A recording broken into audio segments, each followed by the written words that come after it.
प्रिय मित्रों, इस वीडियो में हम इंजन कूलिंग सिस्टम के बारे में चर्चा करेंगे। A. इंजन कूलिंग सिस्टम का परिचय। Introduction to engine cooling systems.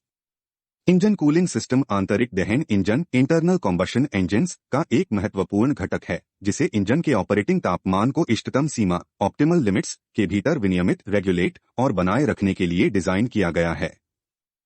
शीतलन प्रणाली का प्राथमिक उद्देश्य दहन प्रक्रिया के दौरान उत्पन्न अतिरिक्त गर्मी को खत्म करना और इंजन को ज्यादा गर्म होने से रोकना है।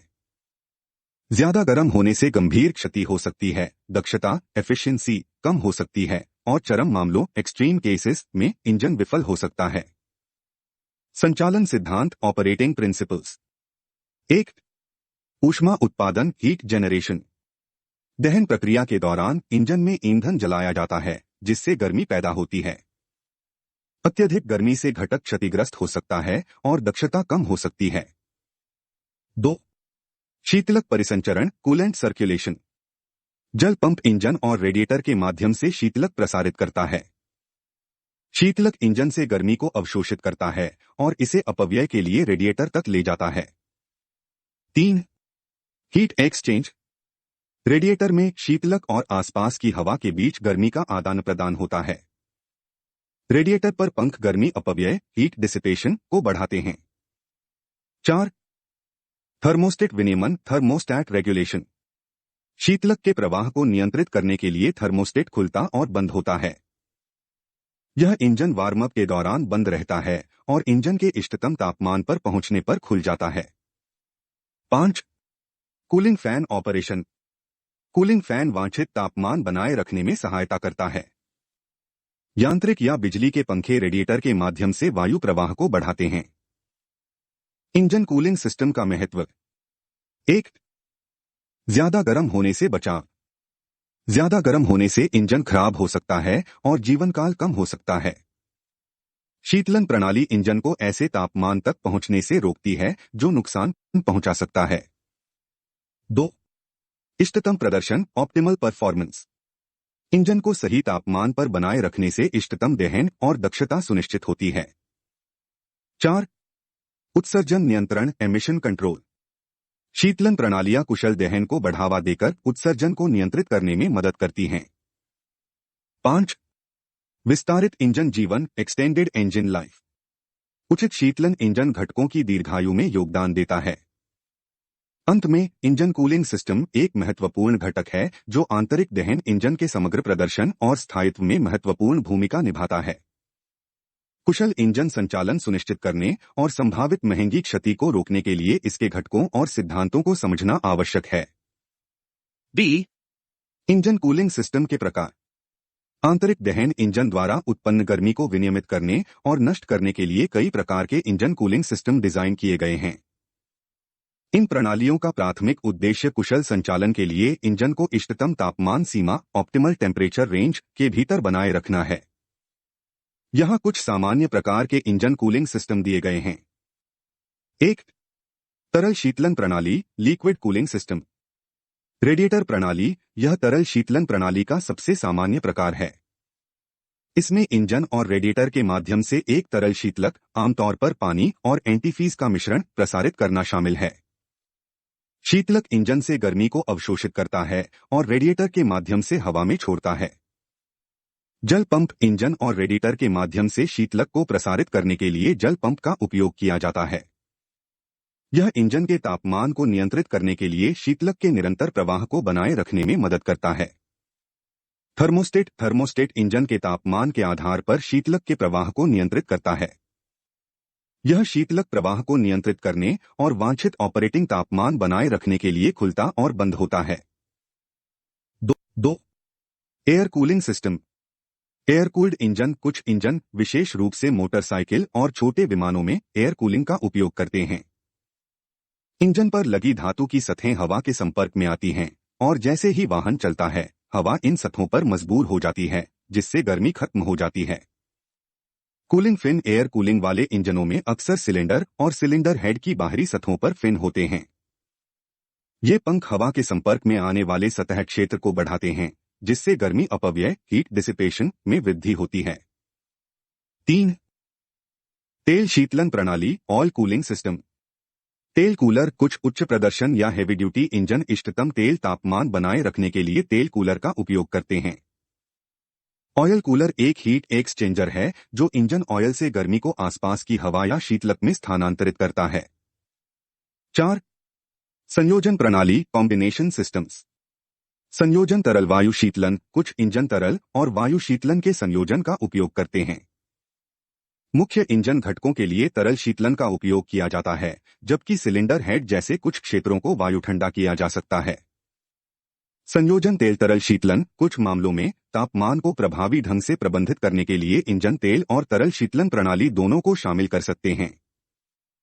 5. इलेक्ट्रॉनिक रूप से नियंत्रित शीतलन प्रणाली।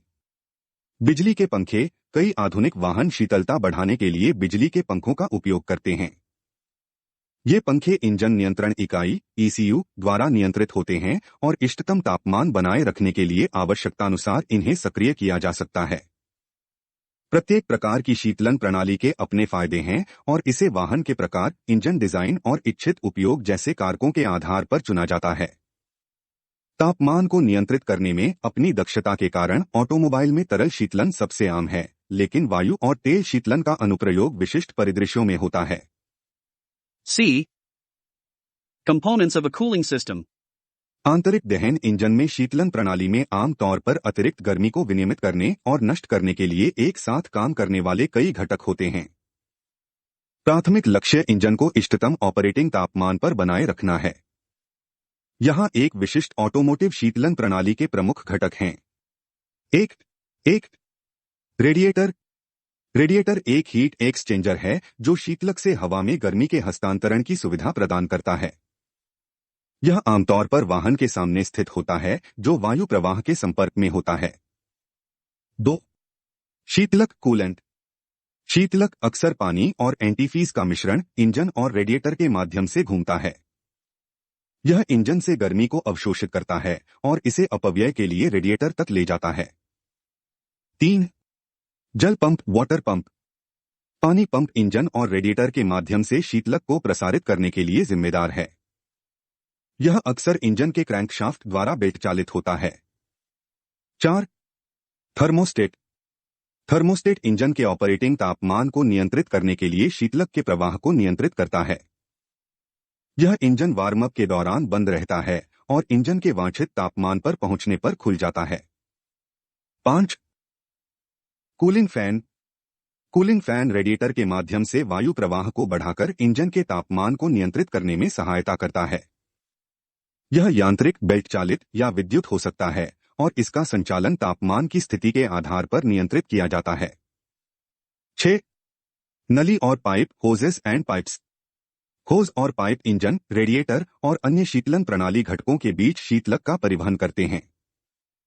वे आमतौर पर रबर या प्रबलित सामग्री से बने होते हैं। 7. विस्तार टैंक, अतिप्रवाह tank, expansion tank, overflow tank. एक विस्तार टैंक गर्म और ठंडा होने पर शीतलक के विस्तार और संकुचन की अनुमति देता है। यह सिस्टम में शीतलक के उचित स्तर को बनाए रखने में मदद करता है। 8. दबाव cap, pressure cap. Pressure cap radiator या विस्तार टैंक पर स्थित होता है। यह शीतलक के क्वथनांक को बढ़ाने के लिए शीतलन प्रणाली के भीतर दबाव को नियंत्रित करता है।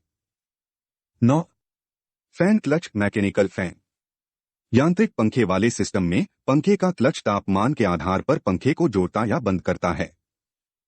यह कूलिंग दक्षता को अनुकूलित करने में मदद करता है और इंजन पर खिंचाव को कम करता है।